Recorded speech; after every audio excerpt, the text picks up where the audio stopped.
Kalau kalian masih malas buat ngerjain sholat tahajud dan witir, mungkin ada beberapa hal yang harus kita ketahui yang akan dibahas di buku ini.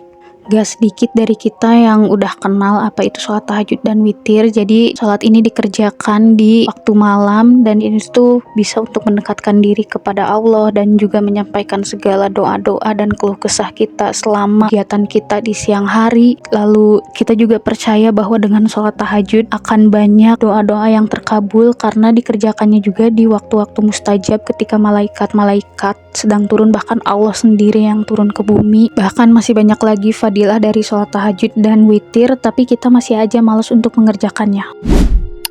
Mungkin kadang kita harus tahu dulu apa sejarah dari sesuatu hal itu bisa terjadi dan kenapa hal itu menjadi sangat istimewa dan ya contohnya seperti tahajud.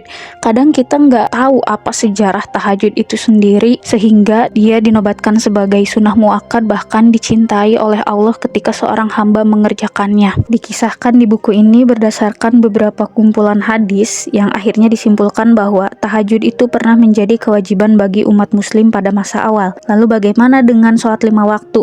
Sholat 5 waktu itu ada ketika Rasulullah telah Isra Mi'raj. Jadi ada sholat yang diwajibkan jauh sebelum sholat 5 waktu yang kemudian dinasoh dengan sholat tahajud, lalu sholat tahajud dinasoh lagi dengan sholat fardu.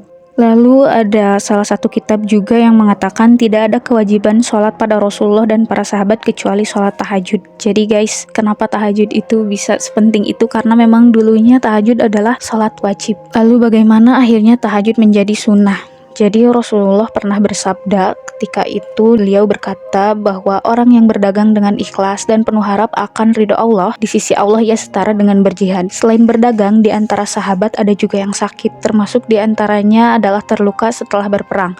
Sebagian juga uzur karena berperang di jalan Allah pada malam hari. Nah, di sela-sela kesibukan dan para sahabat yang uzur itu, ada kewajiban yang tidak boleh ditinggalkan, yakni sholat tahajud. Setelah beberapa bulan sholat tahajud diwajibkan, tampaknya ia menjadi beban yang berat bagi sebagian sahabat.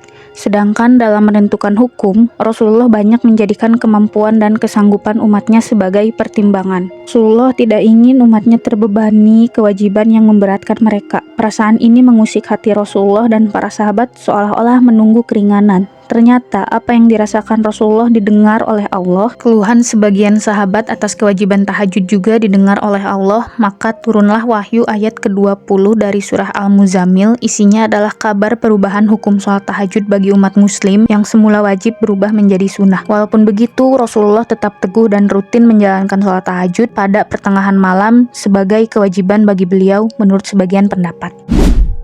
Kemudian kita diingatkan kembali tentang keutamaan sholat tahajud. Yang pertama itu nikmat yang menyedapkan pandangan mata. Nah, nikmat yang menyedapkan pandangan mata ini tidak bisa dikabari di dunia saat ini. Jadi ini tuh khusus privilege buat kita yang sering tahajud, dapat hadiah dari Allah, dan ini tuh nggak bisa tergambarkan di dunia saat ini gitu. Jadi kalau kalian penasaran kayak gimana dan kalau ingin mendapatkan itu, hayu tahajud.